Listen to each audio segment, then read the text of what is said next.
Welcome to the Leg It Sportcast. It's me, Andy Grant. It's me, Jordan Neal. Massive thanks once again to Montrex and also Social Scousers. Thanks for supporting the pod, you two. Much appreciated. I want to try my best not to get emotional. I know, mate. Talking about last week's tips. Oh my God. Doesn't get any worse than that, does it? Anyway, I don't know. So for any new listeners to the show, Jordan is Mystic Meg when it comes to boxing, MMA, horse racing. He is the man, okay? Weeks ago, at least 3, maybe 4 weeks ago. Yeah, 4 I think. The man here goes, there's a horse called Dragon Symbol. It's running today. It should win. However, my big tip is going to be in a few weeks in the Commonwealth Cup. And we bet on it that weekend. It gets beat by a nose. It turns out it doesn't like soft ground. Jordan continues to back the horse, says, listen, dry ground in Ascot, it's going to win. What happens on Friday? The heavens open. Biblical rain is what you text me saying. I text one of the lads going, mate, cash out on that horse. The rain's being biblical. The lads are like, fucking biblical. What the fuck?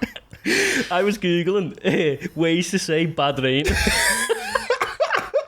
It's like torrential, biblical. I was like, biblical. I was just saying biblical to everyone.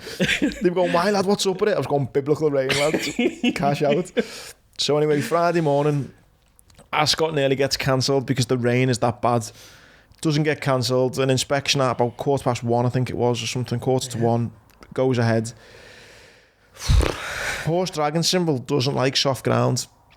I'm thinking, listen, I hope it runs well still. Yeah.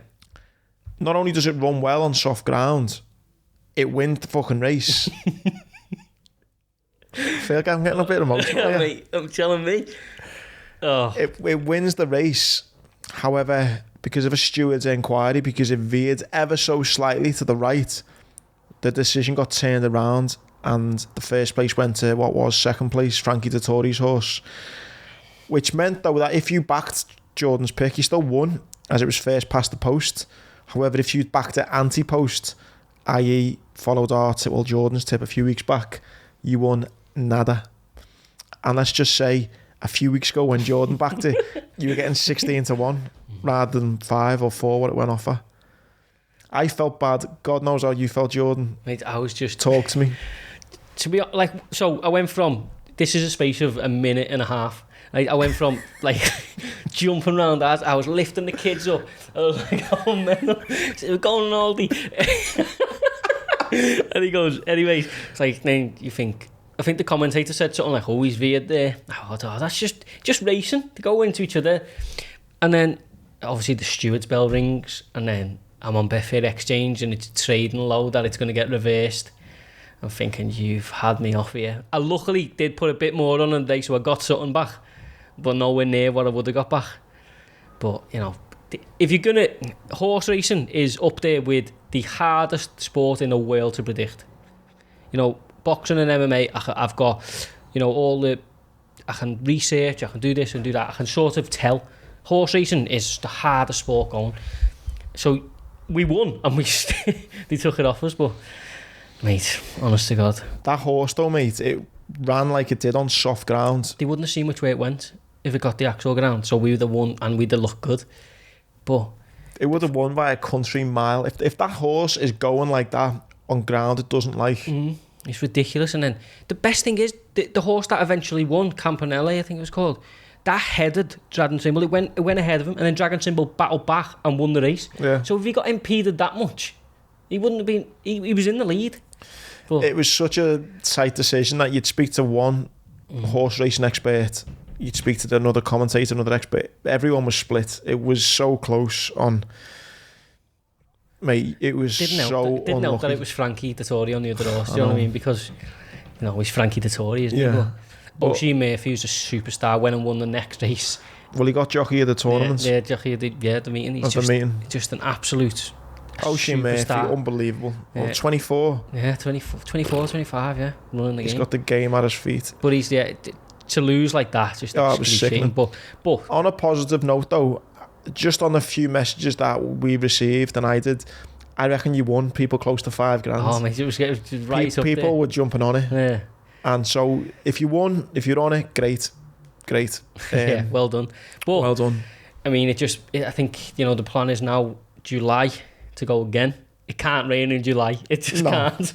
Fucking best not anyway. You know, the world, as we just said about O'Sheen, Dragon Symbols also got the world at his feet and an absolute superstar. Then in the next race, Al Holfrew's an old favourite of the podcast. Yeah. Goes and knocks in at 7-1. So I had a little tenner double on that, which was nice.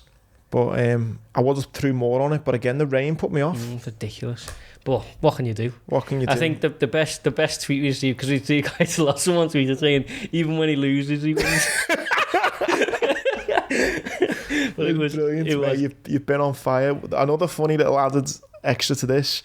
So technically Jordan's tip did come in. Then I had Portugal. Portugal go 1-0 up, and I look who scores. It's Ronaldo. We'd spoke all day about Ronaldo being this match winner. You'd spoke also about Jota and him combining. And look who assisted it. It was Jota. I ring Jordan, lad, we've just banged in at 25-1 here, you know, a little double Portugal dragon symbol. Me and Jordan are counting our retirement, and then by the time I'd got home from the chippy, it was about fucking 4-1. I was walking around the house going, listen, we know what we're doing. Us. And when he said, that's even the white you scored. Oh, shit. Yeah, I mean, it was tell you what, it was an eventful weekend to give me that. I was exhausted by the end of it. Very eventful, very emotional on the betting front. But we've got plenty more days with Dragon Symbol. We're going to watch him in the flesh as a podcast. I need to watch him, and, you know, we've got plenty more winning with him, I think. 100%. So congratulations, Jordan, again. And is that 2-0 for you, is it? With 1 week I've lost this fucking challenge, haven't I? Yeah, we'll see. Great. Get your forfeits in then, I think, for next week. It will be, won't it? Yeah, next week. It's 2-0, so I've lost already. So whatever you want to see me doing or whatever next week, get your picks in now. Anyway, yeah, Portugal just got handed to them, didn't they? Started well, but then Germany just dominated, didn't they? And it's hard. I don't actually think Germany are that good. I really don't. It's just one of them games. I don't know. I mean, I don't think Portugal were anywhere near at the races. But, you know, with this tournament being the way it is, they're probably going to go through anyway. So I'm hoping, because I've backed them to win it, that it's a bit of a learning curve for them. But yeah, I think, you know, it's just one of them games. The goals was just raining in. But the last week or so in the Euros has been crazy, isn't it? Obviously, England. I think it's a bit mad how some games have got fans in, some have got loads in. Some have got full houses, haven't, like literally the whole stadium in. Yeah. I mean, I know Denmark.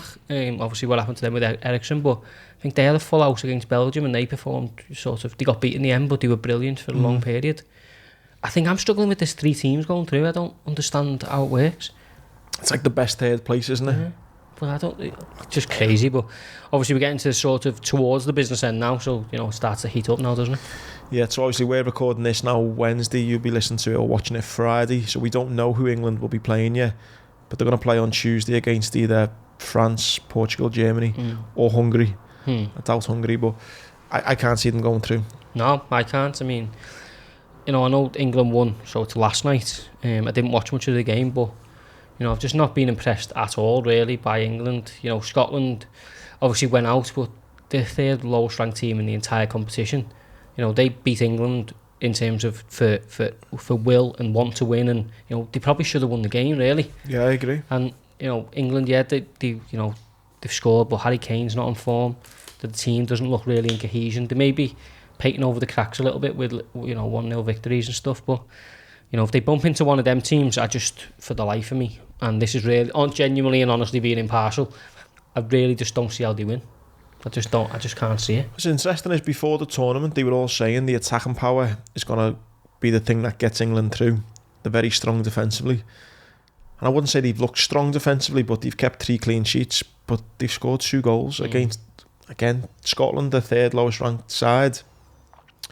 I don't know what the other teams were with regards to ranking, but God, you'd be expecting them with the firepower they've got. Yeah.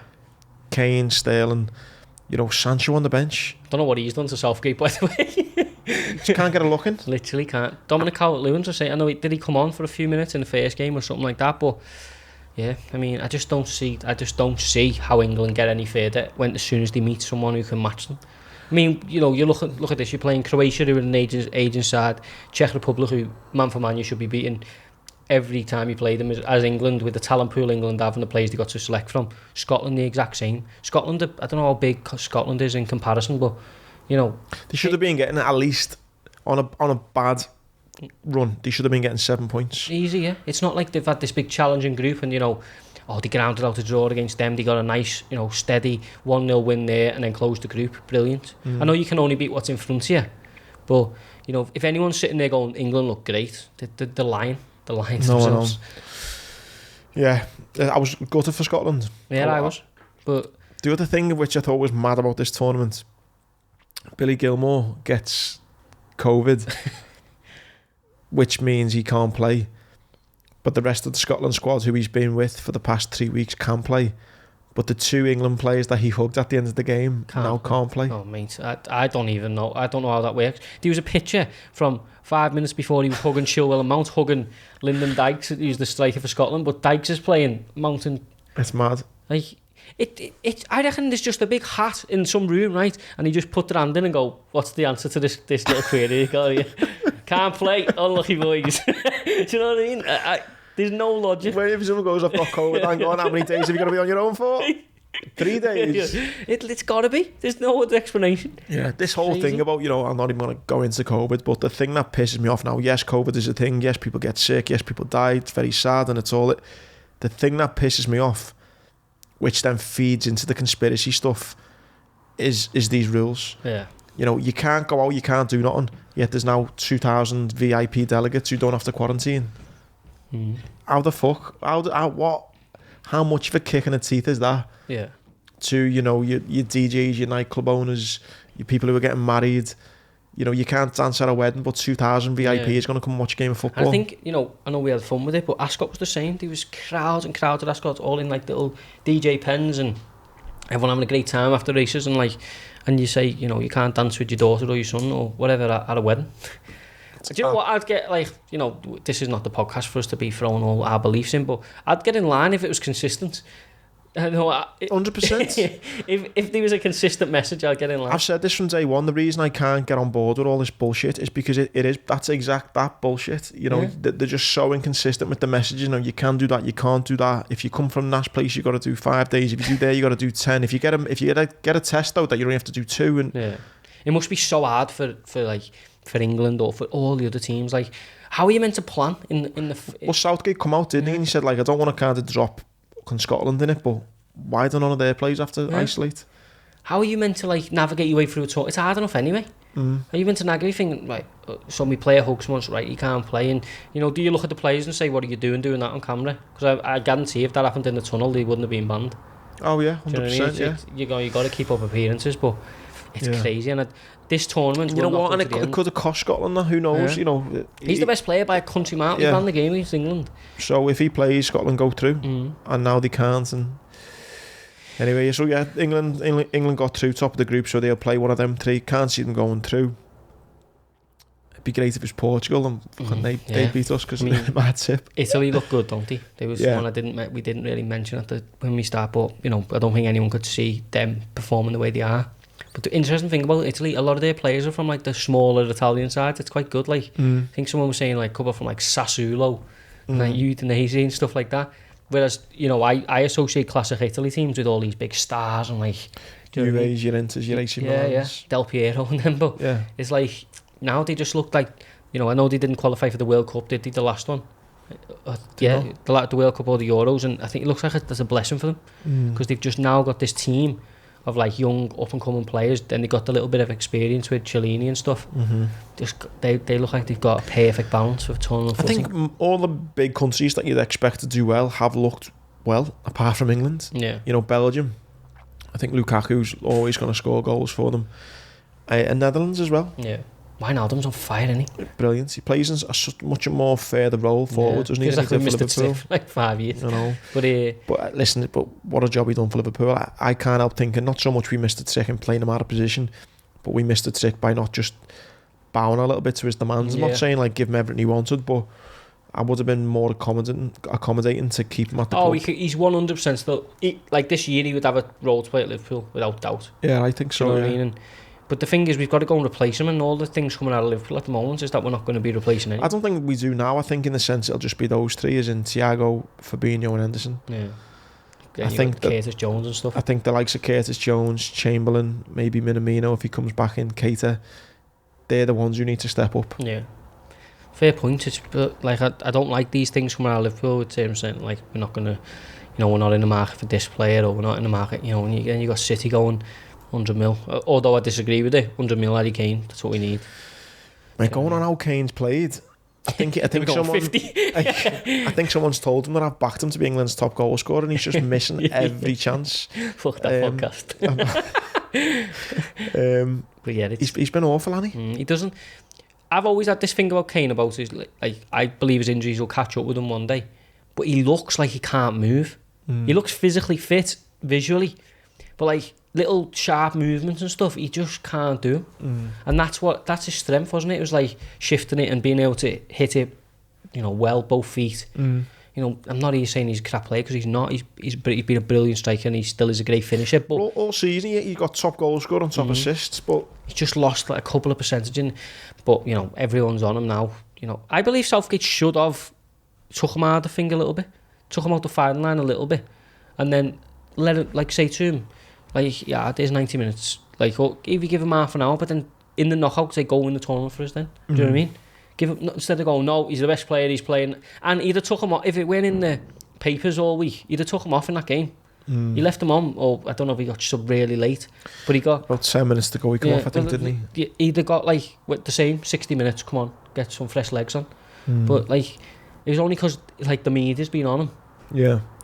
What I don't get about the media is I like Grealish, think he's, top player, but I think this hype train's getting a bit too much. It was sort of like, I think Grealish should be playing, which is fine, but I think it's like they were all in on Foden. Foden's quite like flattered to the sea for 2 games, so they're like, Grealish. Yeah. Do you know what I mean? It's like they always, England and English media, they always need someone. It's got to be like a golden boy, or like exactly what we're saying with Italy, where they've got this team and it's like cohesion and like everyone's in, the subs are celebrating when they score, everyone's going mad. With England, it's got to be, right, here's our superstar, everyone else follow him. It's like Beckham, Rooney. Yeah, exactly that. One person. And then they don't play well and they go, shite.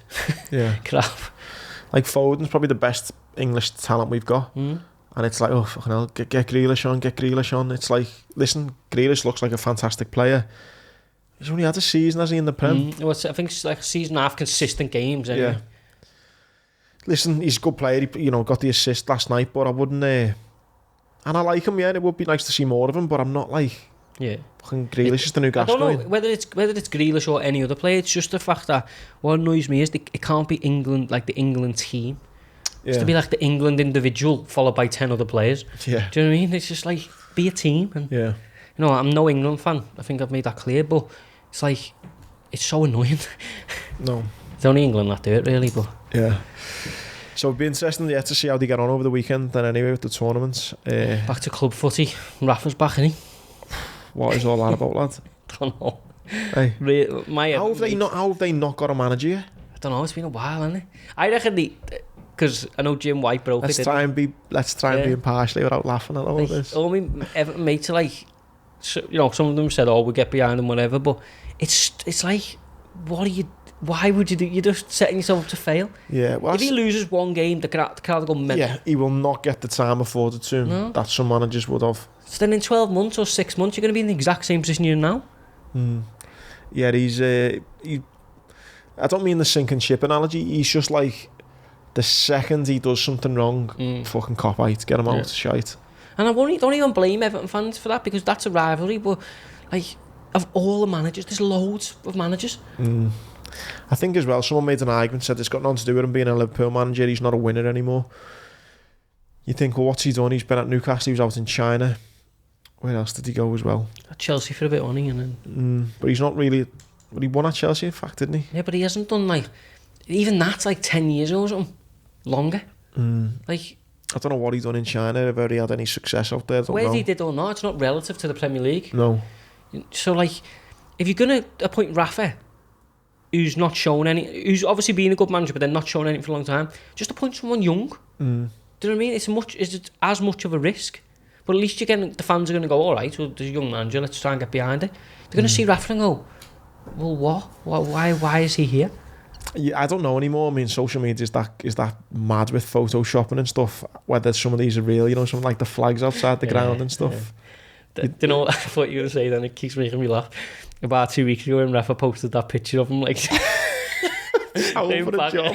back in Liverpool. You can just see like Bill Kenwright, someone's just jumped on that and gone, he's back!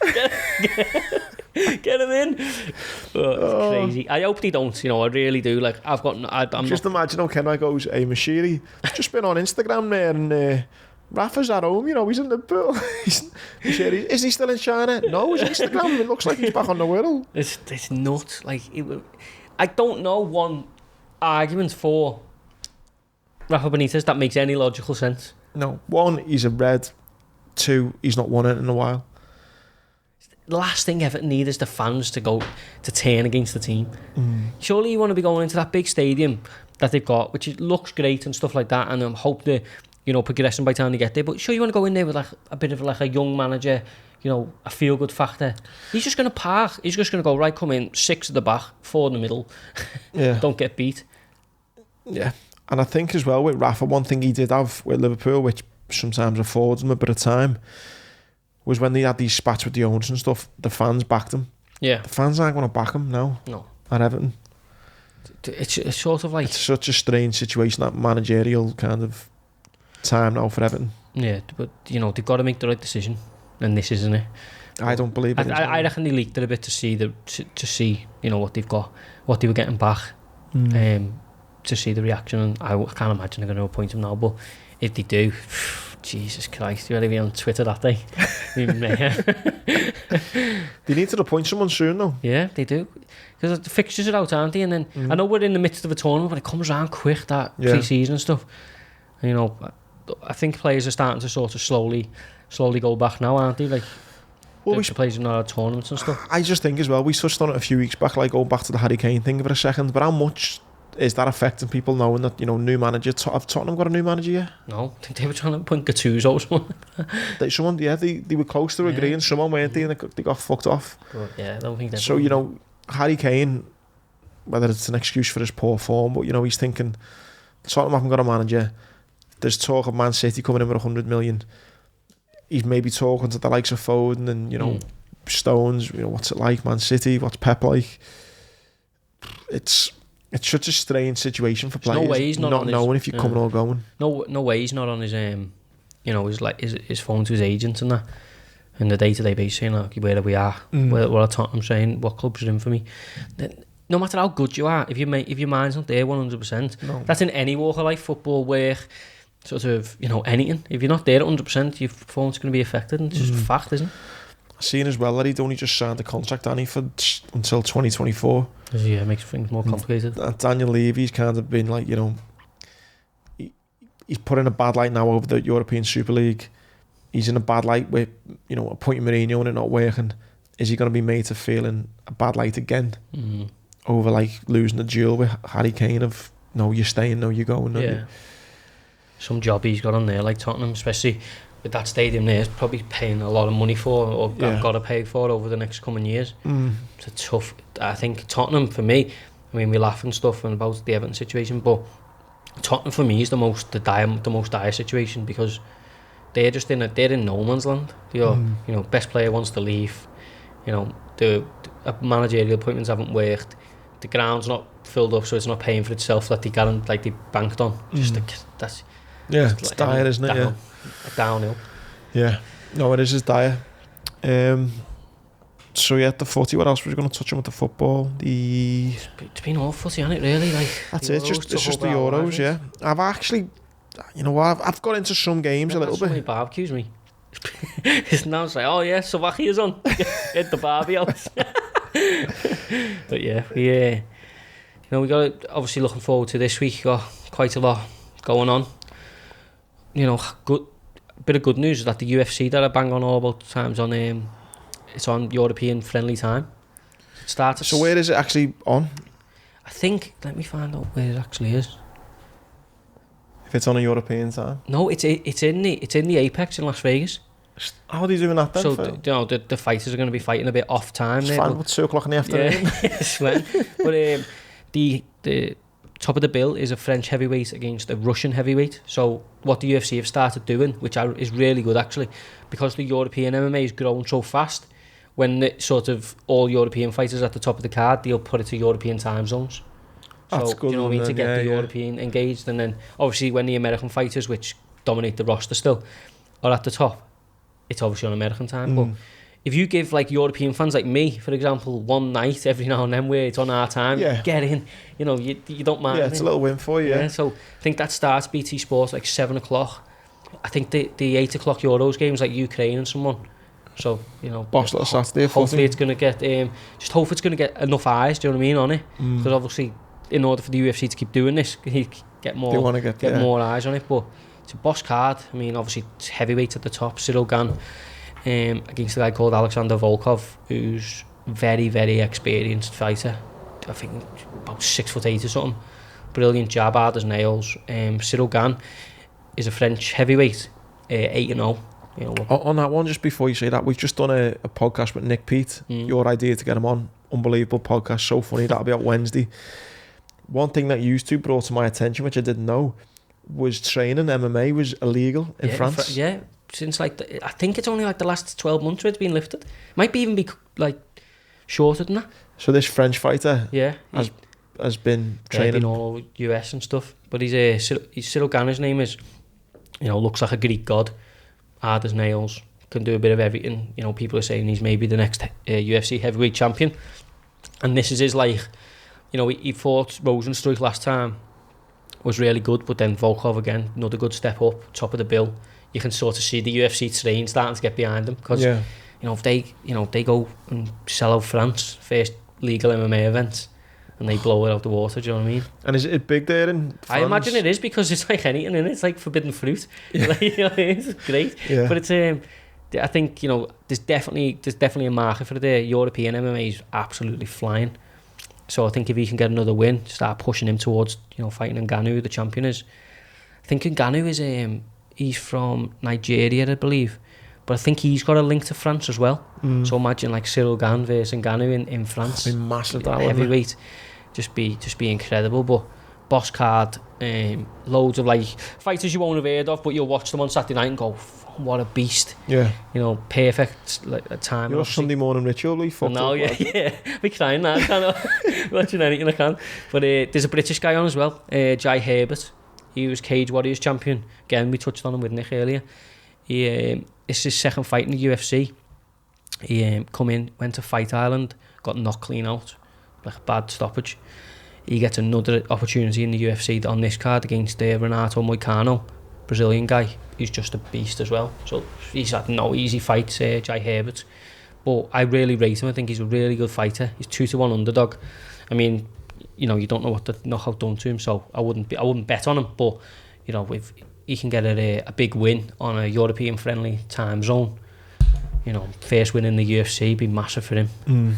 Because you know, there's loads of talk about this UFC London being in September with Paddy making his debut, and could be massive that, by the way. So all these European fighters and these British fighters, like, you know, get a win, you're on there. Big massive card, hopefully with fans back. It'd be great if Paddy gets on there. Yeah, I think the plan is to get him on. Like, you know, I don't know where Till's at with his injuries and stuff, but obviously it'll be built around Till, I imagine. Molly will be on there, who's a, you know, legend. You know, there's loads of British talent now. Danny Roberts. Look, it used to be like, what's the time in between fights? Would Leon Edwards potentially be? Or too soon? He could be, but the thing with Leon is, you know, they're looking at Masvidal and that now. So imagine if they brought Masvidal over, it'd be crazy. But so I imagine he'll be in Vegas. But if Leon could get on there, it'd be brilliant as well. But I think Leon being just on the cusp of that title shot, he's probably waiting to one of the big pay-per-view events. Do you know what I mean? He gets put on the prelims of that, or not the main card of that, but. Yeah, just it used to be. I think I touched on this the other week as well. It used to be like loads of like Russians and stuff, and then the UFC London, they bring over like, you know, with the Bisping and stuff like that. But there'd be a couple of British fighters. Now you can fill it with British fighters. Do you know what I mean? Yeah, it'd be brilliant. Just great, isn't it, for the sport? You know, it'd be great to see like Molly and Paddy and that just get the big platform. Can't wait for that. I think Molly's definitely on it. I think she's definitely confirmed. Yeah.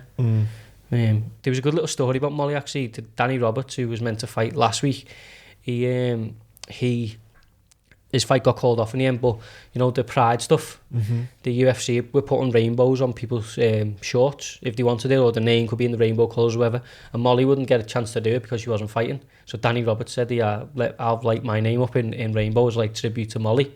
And it was a boss little thing, like a little exchange.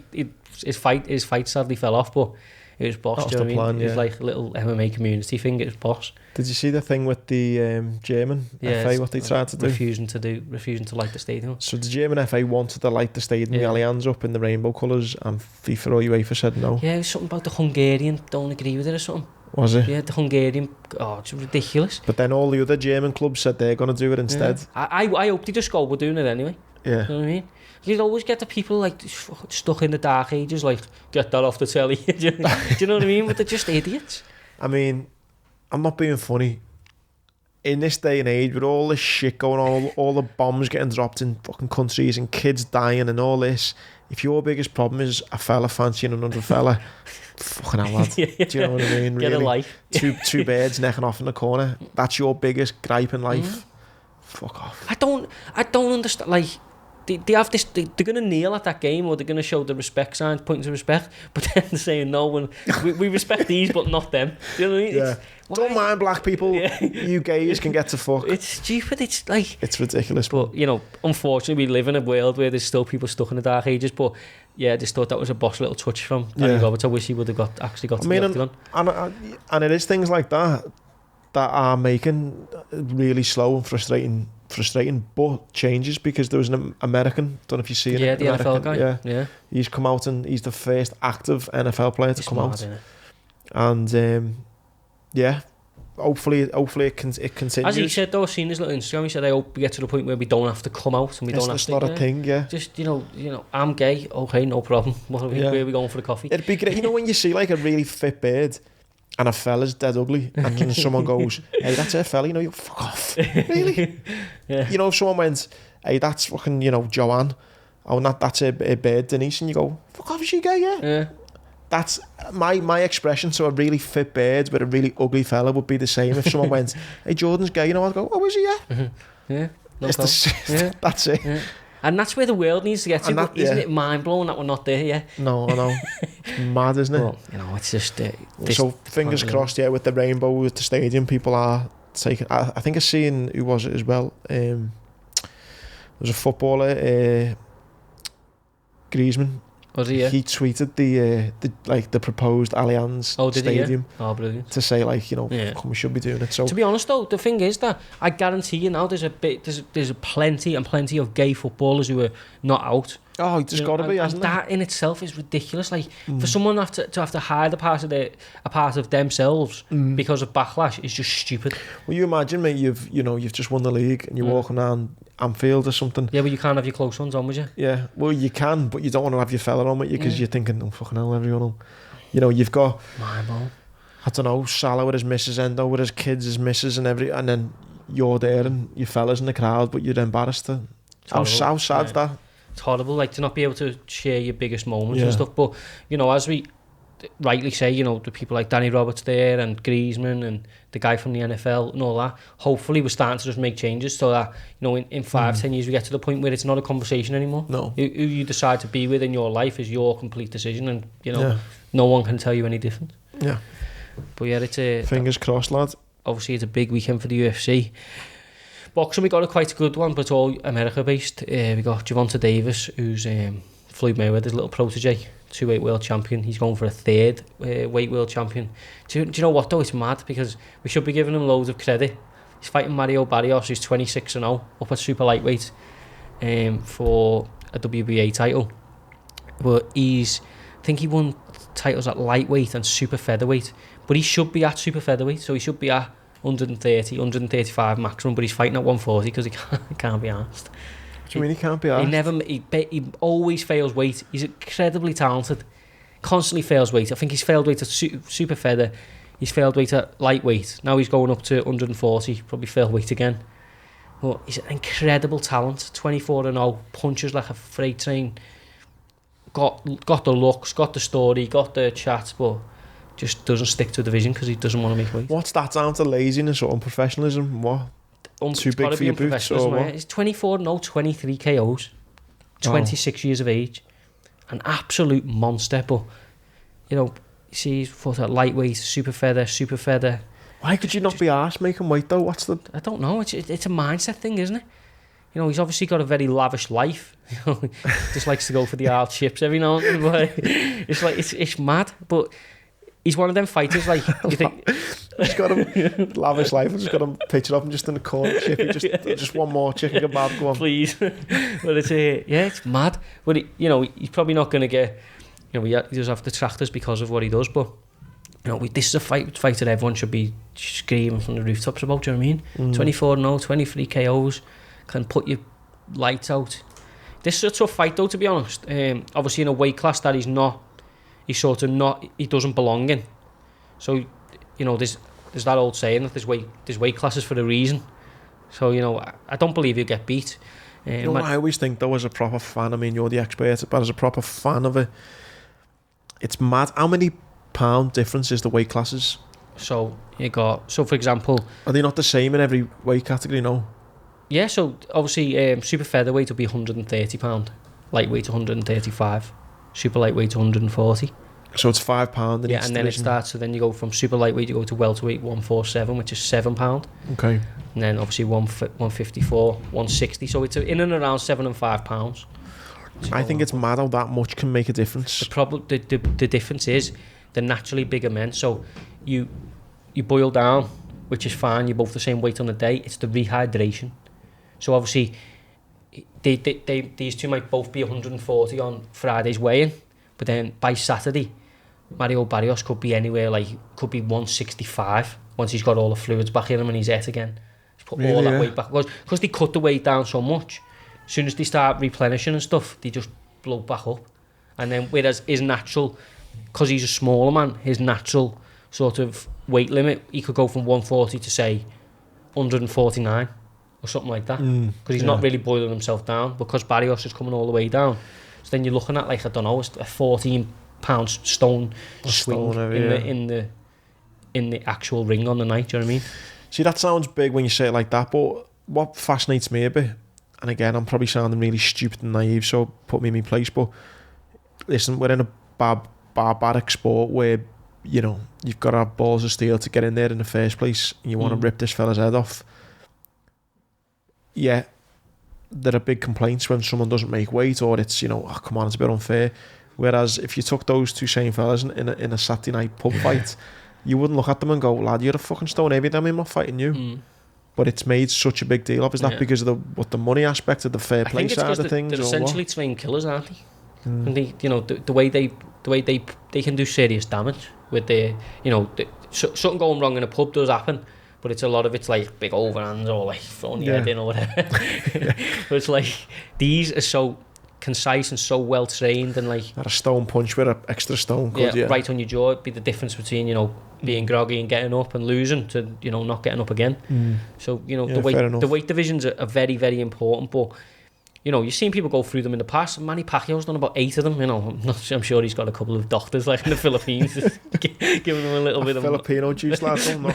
Because he does all great Pacquiao, he's like a senator and that. Yeah. Does all his camp in Philippines, and then a week later, because the drug testers don't go to the Philippines, comes to the California. Is that what it is? Yeah. He's fucking dodgy as fuck. You've seen his back when he fights? He started as a minimum weight or something. He's knocking people clean out at welterweight. Yeah. Back, big old back. There's a YouTube documentary of him that goes through his weight classes and everything. And there's every time he has a loss, it's because he didn't do the weight thing properly. And it's okay going through the weight, but if you're going from 8 stone 1 right the way up to 147 pound and you're still knocking people clean out, there's something going on. But yeah, I really think this will be a good fight. Barrios is 26 as well, 26-0 as well, with 17 knockouts, so he's got a bit of power himself. You know, I think Davis will win. Might stop him, but I think he's 3-1 for points. And in a higher weight class, that's overpriced, because, you know, you just don't know. You don't know where he's at with in terms of how he's made the weight and whether Barrios is a bigger man. There's low, so, you know, I think I'm going to have a little bite at 3-1 for Davis points. it's one of them where, like, you know, if we watch it and he knocks him out, say, okay, he's just a better fighter. But 3-1, like, I'd have it. You know, that's a good generous price, I reckon. Yeah. So I'll have a little go with that. You know, obviously no guarantees I'll win, but that's the spot you've got to find. Them little bits of value where you think you're ahead of the bookies a little bit. Like it, lad. 3-1. There's also Lomachenko's back. Obviously, what happened with the hype around him? He got beat. Everywhere you looked, it was fucking Lomachenko. This. So he got beat by Teofimo Lopez for the undisputed lightweight title. He's another one. He belongs nowhere near lightweight, but because he was so good, he had to keep going up in weight. So he bumped into Teofimo Lopez, who's like, you know, basically looking over him like that, and, you know, come up short, but come on strong. He's fighting at lightweight again, which I just don't see. He just doesn't belong there. Down, even, you know, at super feather, he was just a monster. You know, he still is. You know, he's brilliant, but he, you know, coming back off that loss now, as the invincibility factor gone a little bit. He's fighting a Japanese guy called Nakatani, who's 19-1, really good fighter over 12 rounds. But again, I just don't believe. I think he's 5'11", yeah. So Nakatani's 5'11". So we got the record here, which is probably, you know, it's more or less thing. And Lomachenko's 5'7". There's big disparities there. Do you know what I mean? And, you know, again, he could easily knock him out. Of course, he could, but up at a weight division he doesn't belong at. Against the big guy, again, he's 11 to 10 points. So that's going to be the 11 to 10 is going to be me. Now, do you know what? I'll flip it round. I'll just give everyone the 11 to 10 Lomachenko, and I'll take a punt this week on the tip and go 3-1 Gervonta Davis points. Oof. Double the pay, something nice, but a nice double. I was thinking that, yeah. It's quite frustrating because these two are the fighting in divisions they shouldn't be in. But, you know, to get to watch two fighters at this level who are this good is brilliant. But yeah, I fancy both of them to, you know, can't say confidently Davis is going to go to points, but as I say, I think it's overpriced, so it's always worth a go. And yeah, fancy Loma points. Lomachenko points. My bet this week is, again, lads, it's really boring and I'm not confident at all because I am classing myself as a decent gambler, but Euros, it's fucking, I'm just punting in the dark, really. What I'm going for is, they let me down last week, or the week before, sorry. I'm going for them again. Wales. Yeah. The big price, they're nearly 4-1. Sorry, nearly 3-1. Nearly 4-1, sorry. Against Denmark. The reason I'm backing... Yeah. It's big, that. It's a big price, and the reason I'm doing it is I thought they battled well against Wales. Obviously, they beat Turkey, and they drew against Switzerland, whereas Denmark, obviously, they've had what happens to Christian Eriksen. I think a lot of emotions gone into the last few games. They've got through, but, I mean, they were beaten by Belgium. They were beaten by Finland. You can't... That game, can you... It was the game that Eriksen has heart attack in. I don't know. But I just think for nearly 4-1. Yeah, it's big, that. Do you know what I mean? And they've played Russia as well. I'd have Denmark and Wales if I was pricing up very, very close. That's what I mean. In terms of, so you're on the right side of that. And no way should Denmark be odds on. No. That's 6 to 7 they are. Just coming on the back of that performance against Russia, isn't it? Where they scored a couple of goals and stuff. And, you know, they do get into... I just think it was so much hype and emotion about let's do it for Eriksen and all this, and, you know, and that does get you so far, that emotion. But they're going to come up against the Wales team who are buzzing to be there.